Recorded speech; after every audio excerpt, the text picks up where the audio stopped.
Mutton குழம்பு எப்படி வைக்கன்னு பார்க்கலாம். அது ஸ்டவ்வில் ஒரு கடாயை வச்சு சின்ன வெங்காயம் ஒரு 3 கை சேர்த்துருக்கேன். தக்காளி சின்ன சைஸில் 2 தக்காளி, தேங்காய் அரை மூடிக்கு கொஞ்சம் கம்மியாக சேர்த்துருக்கேன். கறி மசாலா தூள் வீட்டிலே செஞ்சது, அதில் 6 டீஸ்பூன் சேர்த்துருக்கேன்.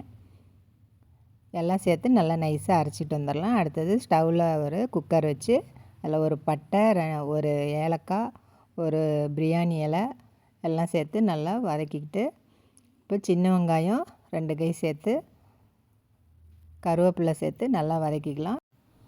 1 கிலோ மட்டன் எடுத்து சுத்தம் பண்ணி அதையும் சேர்த்துருக்கேன். இப்போ அரைச்ச மசாலாவையும் சேர்த்துக்கலாம். இப்போ நம்ம தண்ணி ஒரு 1.5 லிட்டர் சேர்த்து 10 விசில் விட்டு எடுத்துக்கலாம்.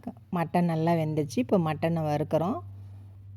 அதுக்கு கடுகு, கருவேப்பிலை, எண்ணெய் எல்லாம் சேர்த்து சின்ன வெங்காயம் சேர்த்து பச்சை மிளகா, கருவேப்பிலை, மட்டனும் சேர்த்து புதினா, கொத்தமல்லி சேர்த்து வதக்கிக்கலாம்.